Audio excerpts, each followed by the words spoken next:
It's a little bit chilly outside, and one of my favorite things to do is visit Goodwill stores. So today I'm going to take you guys in there with me.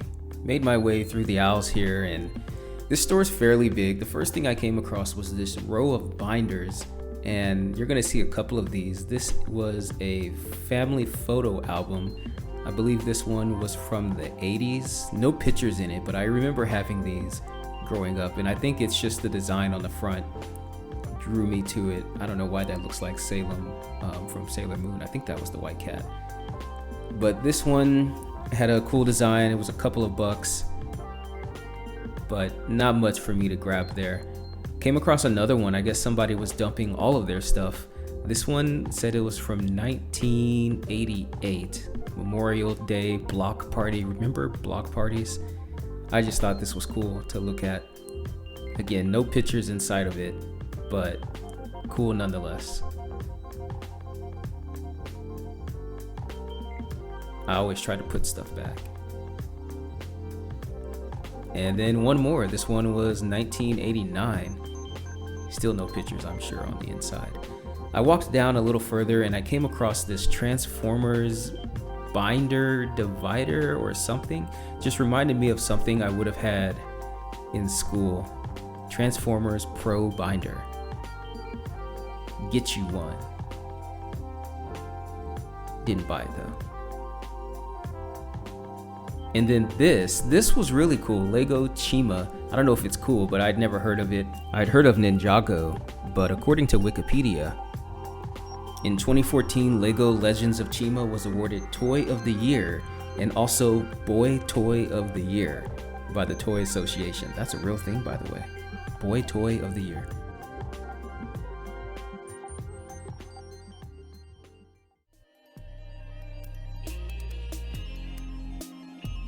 Came across this chip shot pop-up chipping net. This, I wasn't really interested in it, but it just seemed like the quintessential thing you would find at a Goodwill. Just some dad probably got this for Father's Day or something and never opened it. Looks like it never even been touched. Back on the shelf it goes.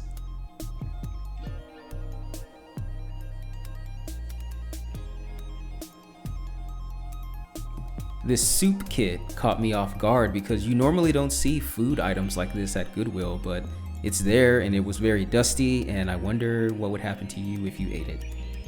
I didn't want to find out, I guess. This caught my eye, this Star Wars puzzle, because The Mandalorian and Baby Yoda are pretty new, but they've already been relegated to the Goodwill shop. How quickly people forget about Baby Yoda. Frankly, how dare they? This was amazing. The Oregon Trail card game. Never even heard of this. They've got dysentery right on the cover.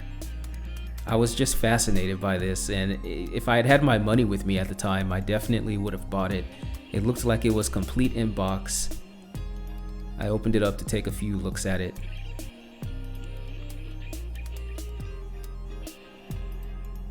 One day. I also saw this on Amazon, so maybe it's not that rare, but it says it was only sold at Target for about 19 bucks.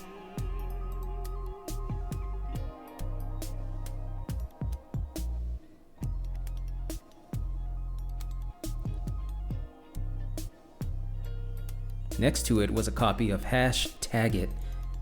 I just thought the packaging looked alright. Never heard of this game before.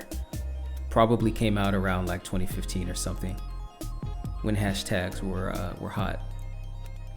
Right next to it was this cool puzzle. I only looked at this because back before we got like cable internet, during the summer, this is basically what you did. You had these giant puzzles, and the bigger the better, because you were just trying to pass time until Tiny Toon Adventures came on.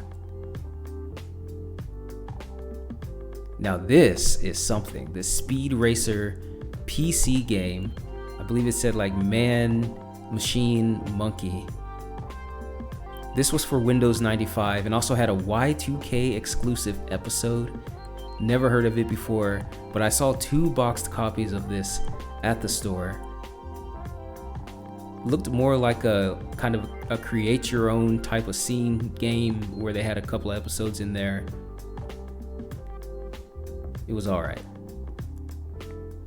This is the not quite a Gundam, but a cool tank you can put together if you want it. Another cool find, Pictionary Air. You just draw in the air, and there was an app that you could download for this to play with, but this was old as well, and I'm sure that app is no longer on the store, but the packaging itself is just awesome. Really bright, catches your eye. It's got a unique shape to it too. I thought this was all right, this vintage Kellogg's puzzle. Would have bought it if I had brought my money with me. Speaking of vintage. Yeah.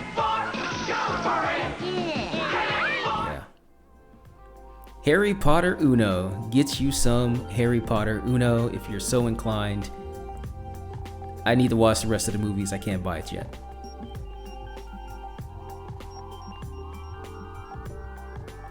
Pictionary Man really caught my attention. Another Pictionary game.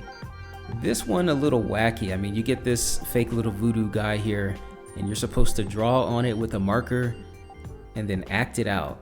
I don't know how well that would work. Seems like that thing would get really dirty really fast, but I thought the packaging was cool.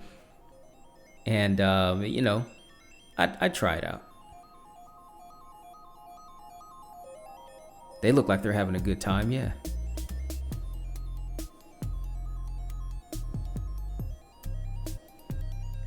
Making my way to the back of the store, found this row of books. Nothing too interesting at first glance. I was looking around, I saw this Barbara Bush book that was huge. And then this copy of Tom Clancy's Rainbow Six. And actually a great book, a book I had when I was younger. I think that's Tom Clancy himself there on the back. R.I.P. But I remember the writing in this book was kind of made for young adults. I thought it was going to be really stiff and boring, but it was cool. Dingo Chavez would approve. Came across this interesting looking Superman book, and my reaction was, wow, this looks really cool. Death and Life of Superman? Let's take a look. Oh wait, there's no pictures. Alright, well, I'm sure it's great.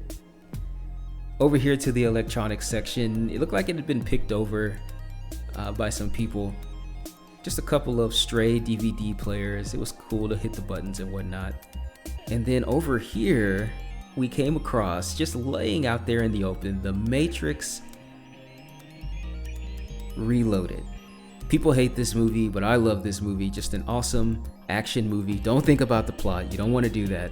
But if you like action, just about every scene in the movie's action. So how's it just going to be sitting there? One of the discs was missing.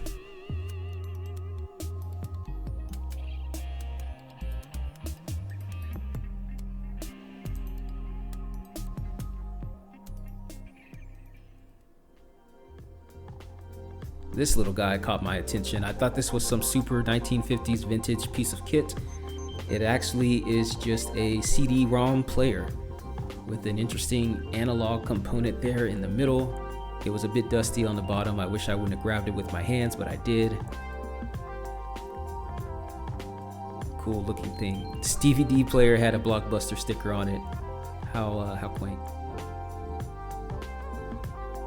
Little air filter purifier here. Those things are expensive, but it was like 15 bucks. And then over here we just have a George Foreman graveyard. So many George Foreman grills and a toaster. I swear I haven't seen a toaster in like a decade, but there it is. I think toasters are like super unsanitary or something. Coming back around to the front of the store, guarded by a friendly snowman, we've got some video games finally. But mostly just a bunch of Xbox 360 games, a lot of sports games, and a lone copy of Halo 4. A lot of sports. And Nick Jr. cartoons. Anybody remember Little Bill? Me either. And a Christmas tree. 'Tis the season. One last stop before I go. I walked over to this section because it had some DVDs and some VHS tapes. Didn't see anything too crazy there, and then I saw it. The Best Movie on VHS. Jodie Foster, Matthew McConaughey in Contact. If you haven't seen it, check it out. Aliens. Never actually seen a VHS copy out in the wild though, outside of a rental store, so that was cool. And then right next to it, another banger, if I can actually get that back in there. Con Air. Awesome action movie. Nicolas Cage killing it as he usually does. It's a good time. Explosive even. God, I love Con Air. Now I gotta go watch it. It's been a while. Some Disney clamshells, nothing too crazy over here. I kept looking for some R&B CDs. I didn't see them, but I did come across this evangelical propaganda from Houston Baptist Church, End Times. You Finna Die. But that was it for my trip through Goodwill. It was a fun time. I look forward to doing some other ones. The USB glasses I bought worked pretty well. They seem to capture things clearly, but I'll try again and maybe I'll use my phone. But thanks for watching, and I'm out of here.